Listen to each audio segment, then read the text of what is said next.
It's the Real News Network. I'm Sharmini Perez coming to you from Baltimore.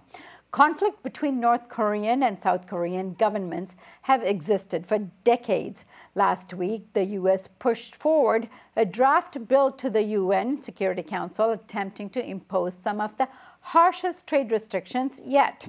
The sanctions came after a January nuclear test and in February, long-range missiles launch by the North Koreans in a move that drew ire from neighbor South Korea, as well as the United States. On to discuss all of this is Larry Wilkerson. Larry is the former Chief of Staff for the U.S. Secretary of State, Colin Powell, and he's currently an adjunct professor of government at the College of William and Mary. And of course, he's a regular contributor to the Real News Network. Larry, thank you so much for joining us. Thanks for having me, Sharmini. Larry, this conflict between North Korea and South Korea, you're very concerned about it, particularly given you've been privy to such tensions in the past as Chief of Staff for the Secretary of State. What worries do you have? I'm looking at the peninsula, the Korean peninsula, and thinking in terms of Dr. Perry, Bill Perry, who was Secretary of Defense at the time, and his assessment that in 1994, as I recall, we were very close to the breakout of conflict on the peninsula. And I'm considering that we might not perhaps be as close as he thought we were in 1994, but we are close enough to make me concerned about it. There are a number of reasons for that, which we could go into if you'd like. Yes, of course we would like. I think, first of all, is the unknown of Kim Jong-un, the new young leader of North Korea, who seems to be intent on consolidating power, but may not be as firmly in control as we would think, this being the third of the Kim dynasty, and the dynasty maybe becoming somewhat sclerotic and not able to care for the generals anymore. We might be seeing a problem there. And we're also seeing China being brought into it in a way that rhetorically China seems to be changing its position, but basically strategically it can't, because if it changes its position, there's the problematic situation, I should say, of having a collapse in the North.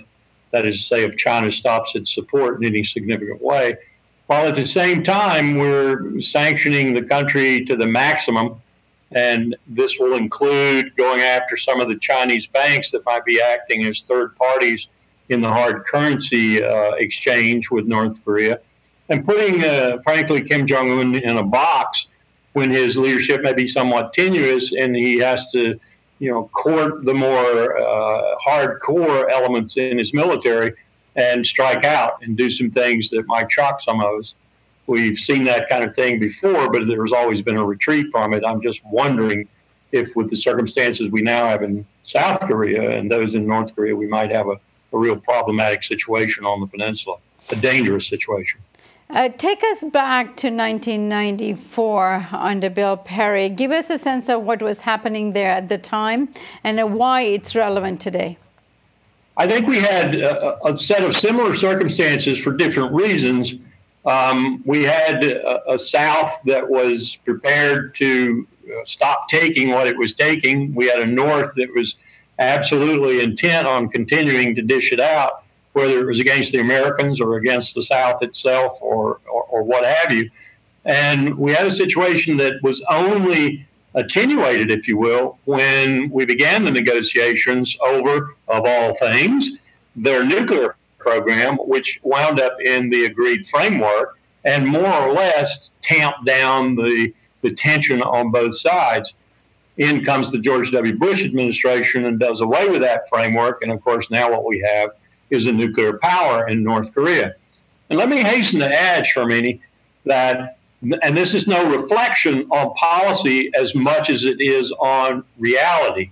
I think the first thing we have to do is recognize reality before we go boring ahead with policy formulation or implementation. The reality is that the reasons the North Koreans developed nuclear weapons, carried it on past the point of Yongbyon and the dissolution of the agreed framework and so forth, and actually tested and are now producing nuclear weapons, is the presence of the United States on the peninsula.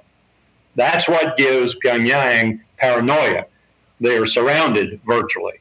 whether it's the 7th Fleet, it's the ROK Army, or the U.S. support for the ROK Army, or the U.S. position on Guam or Okinawa or whatever, North Korea feels as if it's surrounded and it's threatened 24/7. So that's the reason it went for nuclear weapons.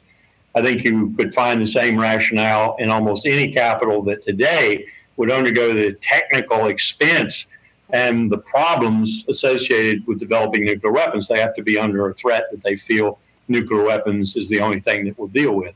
That's not to excuse the regime in the North, which I've called in the past a criminal regime. It's very close to being that, if it isn't that in reality.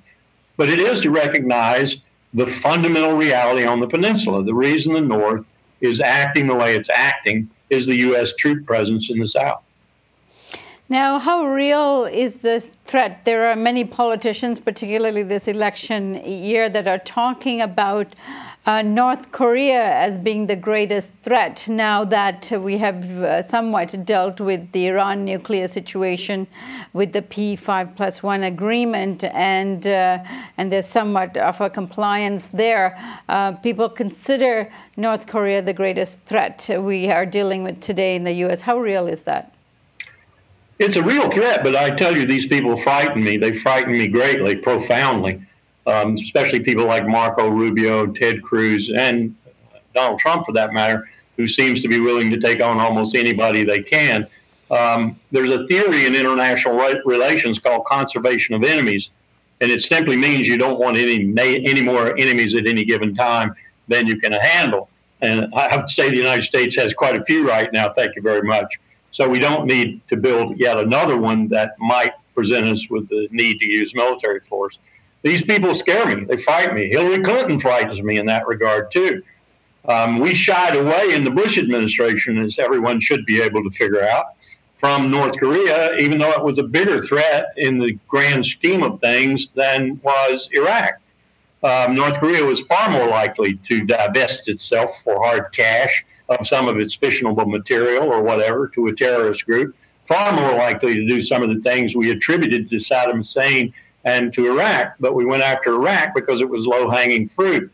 When we contemplate the Korean scenario, we contemplate, for example, 100,000 casualties, and we contemplate that in the first few weeks of the conflict, and many of those are going to be American citizens whom we're unable to evacuate if hostilities break out suddenly. So this is a really hard rock. And we shied away from it, as I said, in the Bush administration, other than the needed rhetoric and so forth, support for our ally in the South, because it's extremely costly to go to war on the Korean Peninsula, extremely costly. Seoul is with range, the capital city of South Korea, one of the miracles of Northeast Asia. Seoul would be subject to Passchendaele or Ypres or Verdun levels, World War I levels of artillery barrage. Lots of casualties, lots of destruction. Larry, thanks so much for joining us today. Thank you. And thank you for joining us on the Real News Network.